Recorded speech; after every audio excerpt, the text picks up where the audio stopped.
Christianity అంటే ఎంతో మంది వీళ్ళు కన్వర్ట్ చేస్తున్నారు, వాళ్ళు కన్వర్ట్ చేస్తున్నారు. No no no nobody can convert anybody అండి.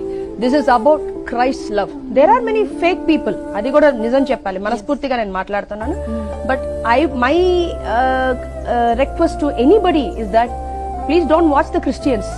If possible watch Christ, what Christ he's done. That will make you understand what is true Christianity. That is my request అండి. అలాగే ఈ కష్టం అనేది ఎందుకు వస్తుందంటే, అంటే నా personal opinion, when you lakh అంటే కష్టం అందరికీ వస్తుంది. బట్ ఆ కష్టంలో మనం ఎందుకు చాలా ఏడుస్తున్నాం లేకపోతే ఫీల్ అవుతున్నాం అంటే, మన కోసం ఎవరు లేరు, మనని అంతకు మించి అంత నిజంగా ప్రేమించే వాళ్ళు ఎవరు ఉండరు అని ఆ థాటే. I would say it is because of the assurance of the true love in our lives. We face such kind of problems అని నేను అనుకుంటున్నాను. కానీ ఆ ప్రేమ వచ్చి అష్యూరెన్స్ అయింది అనుకోండి, అది ఎంత కష్టాలు వచ్చిందంటే కూడా దాన్ని ఓవర్కమ్ చేసుకుని వెళ్ళడానికి ఆటోమేటిక్ గా that true love will give you the strength.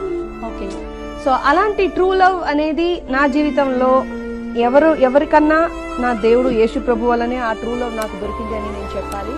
So ఆయన ప్రేమలో, ఎందుకు ఆయన ప్రేమ అంత శక్తి ఇస్తుందంటే, ఆయన ప్రేమ వచ్చి విలువైన ప్రేమ, దాంట్లో వంచన లేదు. ఆ కల్వరి ప్రేమలో కల్మషం లేదు, ఆ మధురైన ప్రేమలో మరణం లేదు.